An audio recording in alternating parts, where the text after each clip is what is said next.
Greetings. I am the Chief Justice, or Iudex of Fontaine, but you may simply address me by using my surname, Neuvillette. Not because I wish to keep my distance from you. No, I am merely conscious that being overly familiar may bring the impartiality of the judiciary into question in some people's eyes.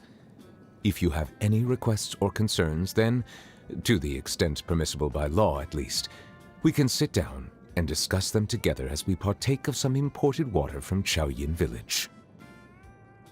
I see the value in my own work, but I also see the meaning in all the endeavors of the people of Fontaine. I believe I will continue to take pride in fulfilling my duties. Water comes in many flavors to the discerning palate. Mondstadt's water is crisp and pure, while water from Liyue has an enduring aftertaste. In Inazuma, the water possesses a depth of flavor unlike any other. Sumeru's water, meanwhile, has a rich and complex flavor profile, but it must be savored patiently to fully appreciate it. Melusines are beautiful creatures. They are the pride of Fontaine. Be sure to befriend them and cause them no harm. Ah, my apologies. This heavy rain must be quite an inconvenience for you. It's over. What's that saying again? Bolt from the blue? Yes, I believe that captures how it feels to me. Snow is in fact one of water's natural self-cleansing mechanisms. But human activity tends to reduce snow's purity, so do not consume it. I find that the beauty of bright sunlight is best appreciated from the indoors through a window. I cannot help but feel that you bringing me here is some sort of an assassination attempt. Good morning. I hope you have a wonderful day. Ah, it's past noon. You must be looking forward to your afternoon tea or coffee break. I certainly am. Good evening. I hope you have not encountered any unpleasantness today. Good night. I am quite fond of the image of a perfectly still body of water, and it is on this note that I would like to wish you a peaceful, undisturbed sleep. May no waves of emotional distress ripple through your dreams tonight. I am no rabid fan of trials. I preside over them only out of duty, for this is the task that has been entrusted to me. So you have heard of that local legend as well? Who told you about that? Or more pertinently, who was responsible for spreading it in the first place? Well, never mind. I don't think that the Hydro Dragon would weep per se. I think he just finds himself a little stirred when he gets a taste of the tears that have been shed on this land, on account of all of the emotions they contain. This is a topic that has been discussed ad nauseum. I don't mean to condescend to humanity, but it is quite clear to me that society's concepts of justice, fairness, equality, and rule of law are not equivalent, and never can be. Now, of course, water always seeks its own level, and it was in this spirit that the previous Hydro Archon, Egeria, hoped to achieve universal equality by connecting all things with love. Her successor chose instead to seek equality by means of the law. Ultimately, due to various external factors, this unfortunately manifested itself in the distorted form of trials for the sake of trials. Nevertheless, there are reasons for everything. I suppose I should refrain from criticizing her. Since you hail from beyond the stars, I invite you to be my witness as I judge this upended world. This realm dismantled was of the formidable Father himself, but what now reigns here is a cluster of filthy feathers. Though we live in a world of disarray, I shall undertake to restore all that has been broken. The time that I have spent living among the citizens of Fontaine and traveling with you has transformed my views. Even though before this I had pardoned the sins of humanity long ago, I can promise you that my future judgments will not cause any harm to the common folk. That being said, my grievances with the usurpers have yet to be settled. They owe a debt of blood that shall not be forgotten. I was once advised to wear a counterfeit vision so that I might more easily intervene during moments of crisis. To be quite frank, I was not enamored by this suggestion, nor the implication that one must only exercise the power that is rightfully theirs under false pretenses. With that said, however, I have developed a newfound appreciation for the value of human yearning and determination, having spent considerable time around vision-bearing humans. Excuse me? You're saying that even some members of the Seven don a counterfeit vision before mingling with their people? My apologies. I was just caught off guard by the absurdity of the situation. Fontaine does have some rather intriguing laws on its books. For instance, it is forbidden to release any flying objects during the first 3 days of each month. During the dry season, all bivalves that wash ashore belong to the Hydro Archon, while all other mollusks belong to the people. No domestic pets shall be named after Farina. Tomato ketchup is to be consumed in restaurants only as a condiment, never on its own. And finally, Melusines are to be addressed using she/her pronouns, never the impersonal it/its. That last one was my personal contribution. Some days my mind wanders, and I fantasize about walking into the rain. Oh, but don't worry. My flights of fancy don't distract me from my work. The bishop's ancestry can be traced directly back to the Fontamercy, which is why they are so adept at evolution. I am reminded of an old custom that the dragons once observed. We would take a sip of our perished young brethren's blood. Whenever the tides are disrupted by the motion of the moon and stars, the water within the bodies of us hydro-organisms surges up towards our heads, reminding us that our deceased kin will soon be revived. From my observations, humans have a tendency to view themselves as being in opposition with nature. And whenever this point is raised, someone is always quick to respond by declaring that humans are in fact a part of nature like any other organism. To someone like me, however, who knows an inkling of the truth, what would be most beneficial is if human civilization and the natural world of this planet could seek ways to coexist with one another. Nothing will stop me from rendering judgment on each of the seven.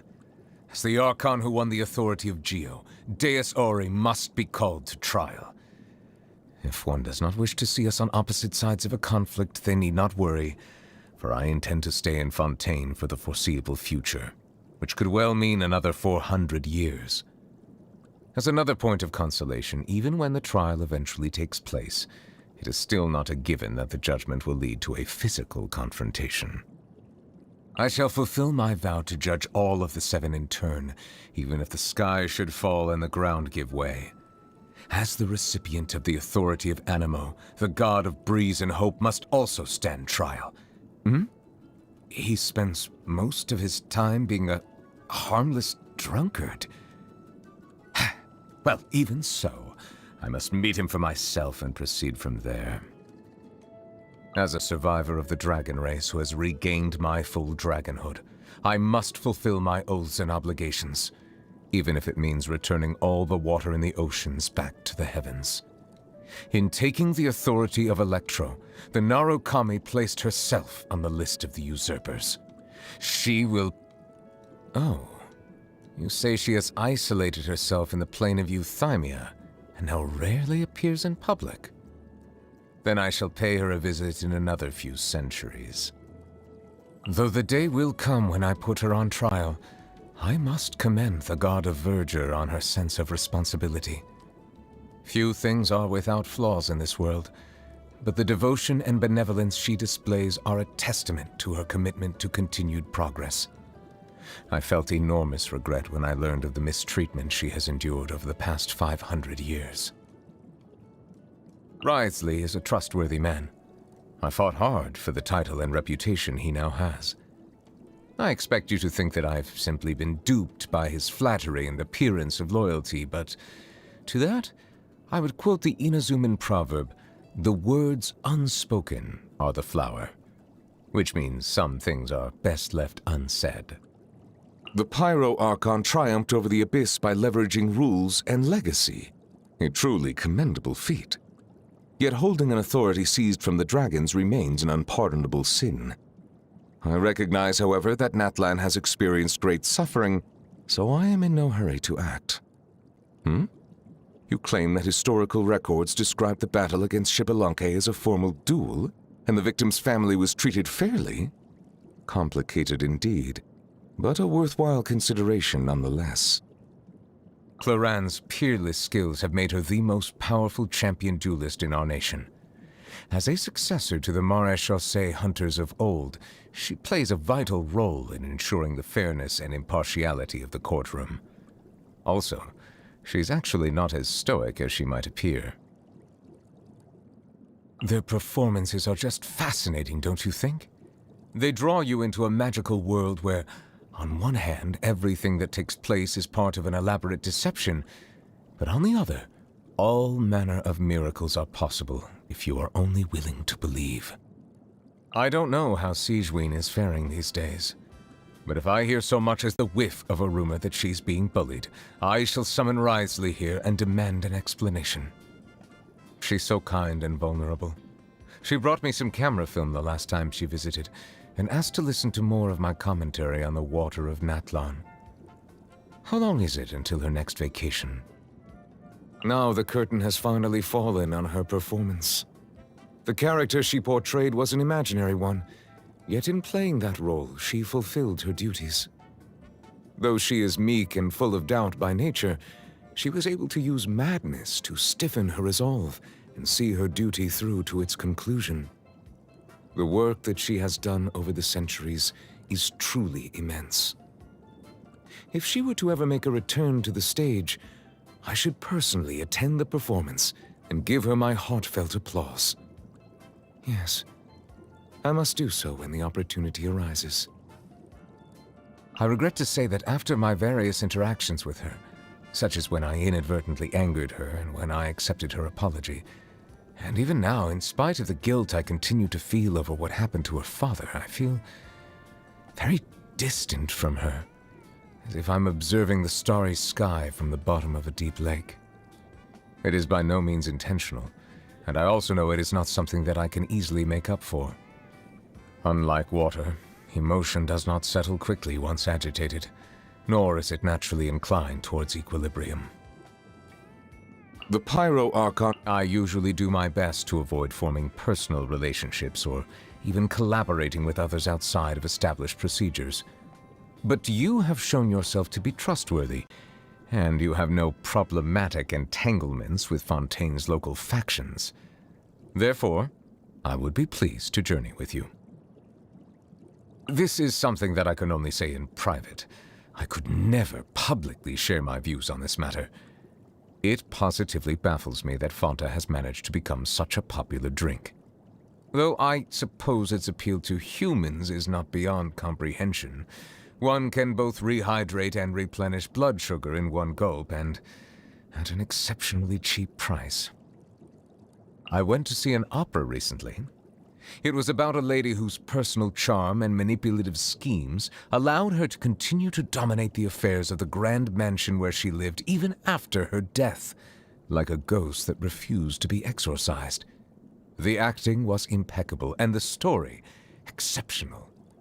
It also reminded me of the current state of affairs in the real world.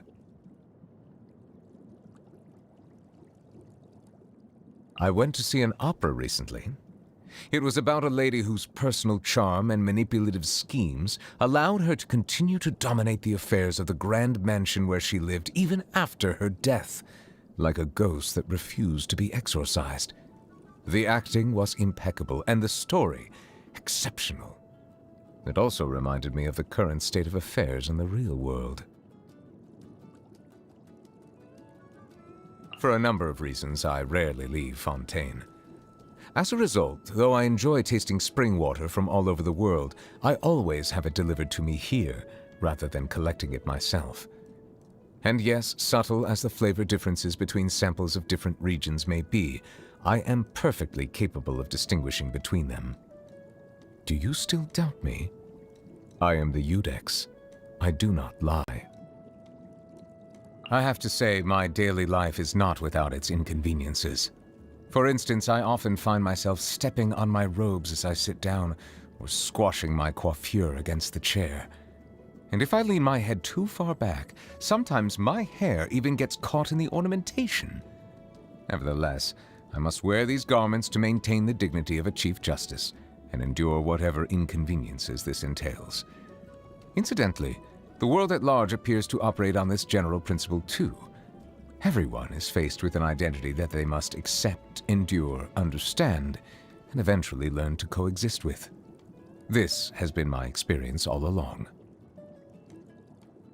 Water tasting is a rather sophisticated discipline. Pyro-heated water has the standard au naturel flavor found ubiquitously in the natural world, while water boiled using charcoal has distinctly rustic notes. Similarly, while cryo-chilled water is cold but otherwise unremarkable, the frozen rivers of Snezhnaya, when melted, produce a water with an entirely different flavor profile altogether. Water tasting is a People seem to respond to the sight of a man in the rain without an umbrella, as if it were some sort of strange spectacle. Animals can survive for weeks without food, but merely a few days without water. People seem to respond to the sight of a man in the rain. Animals can survive for weeks. How can people bring themselves to consume deep-fried foods, or grilled food with no sauce? The worst culprits, in my view, are those charcoal-baked argilenac cakes. Surely even eating a dehumidifying agent would be kinder on the stomach. Delicious. An abundance of juices, and the ingredients have been cooked to perfection. A fine effort indeed. My only advice would be to increase the liquid content and reduce the amount of fat. Too dry. A dish devoid of moisture has no way to convey the intentions of the chef. Ah, so it is your birthday. Happy birthday. I do not know if rain is in the forecast today, but let me see what I can do. I'm a little more familiar with you now. I can match your movements. Apparently, I'll have to show a little more of my true capabilities. I did not realize that you had such a penchant for getting into dangerous situations. So this is what you're truly capable of? And I shall have to get serious if I wish to catch up with you. Now that I have reclaimed one of the 7 authorities from the hands of the usurpers. Silence! Bow your head. Settle down! The tides beckon. Be sanctified. Let the mighty be humbled! Abandoned property belongs to whoever finds it first, so it's legally yours now. Is it what you wish to find? Hopefully the excitement of opening a treasure chest has at least made it a worthwhile experience. Let the record show that I verbally consent to relinquishing these items into your possession. Be not perturbed. I am unscathed. The risk is growing, but it poses no threat to me. There's a tear in my robe. Allow me to intervene. Take a moment to rest. When the tide comes in, I shall return. I see the temperate waters of eons past. A silence fills the air. Justice is blindsided. An oversight on my part. Thank you for inviting me to join you. The pleasure is all mine. Perhaps we could take a walk by a riverbank or somewhere similarly fluvial.